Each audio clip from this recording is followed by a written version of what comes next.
নবীজির বাড়িতে ইহুদি খ্রিস্টান কাফেররা আসলে দমক দিতেন না ভালোবাসার সুরে কথা বলতেন?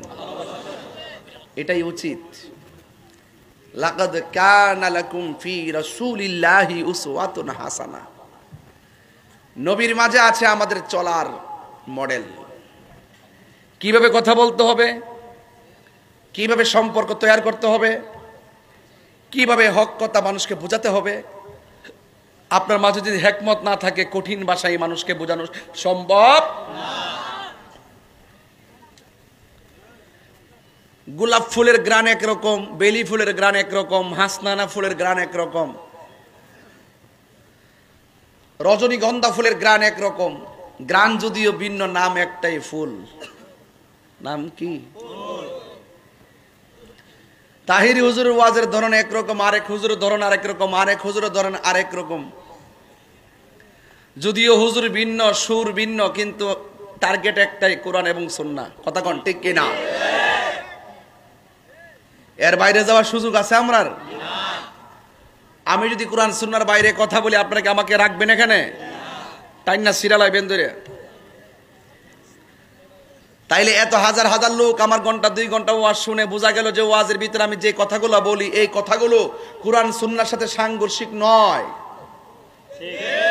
যদি সাংঘর্ষিক হতো তাহলে আমি 1 মিনিট কথা বলতে পারতাম না। কথা কোন ঠিক কিনা?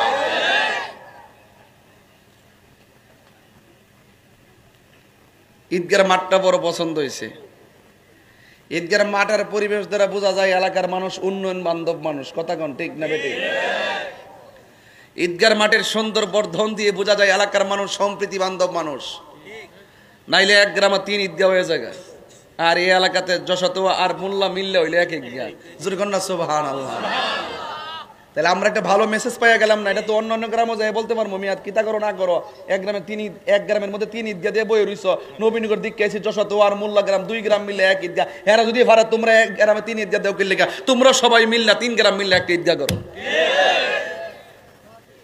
তো এলাকার একটা ভালো একটা জিনিস, এলাকার একটা ভালো একটা দিক যদি প্রকাশিত হয়, এলাকার ভালো একটা কাজ যদি হয়, এটা কিন্তু শুধু এলাকায় সীমাবদ্ধ থাকে না, এটা ছড়াইয়া পড়ে। কথা কোন ঠিক কিনা? তবে এটা মনে করবেন যে এটা বাংলা লেগে কিন্তু বহুত ইন্দুর আছে, বহুত ইন্দুর গুতাইতেছে, কিন্তু ইন্দুর কিছুই করতে পারবে না। 10 জনের মধ্যে যদি 3 জন ইন্দুর থাকে, 8 জনের ঠেলায় 2 জন ইন্দুর গাতার ভিতরে ঢুকাইবো। কথা কোন ঠিক না বেটে? তো যাই হোক যুবক ভাইয়ের আমার, নিঃশ্বাসের কোনো বিশ্বাস। কেউ আগে মারা যাবে। ওই যে গত পরশুদিন দেখলাম, আগের দিন দেখলাম বিয়ার অনুষ্ঠানে যোগদান করার জন্য রওনা দিছে। এক বাসের মাইক্রোর ভিতরে 10-12 জন ছিল। ওই যে স্টিলের ব্রিজ ভাঙ্গিয়া মাঝখান দিয়ে মাইক্রোটা নিচে পড়ে গেছে। পড়ে যাওয়ার পরে কয়জন না মারা গেছে? প্রায় 9 জন মারা গেছে, কিন্তু ছোট্ট একটা বাচ্চা বেঁচে আছে। জোরে কন্যা সুবহানাল্লাহ।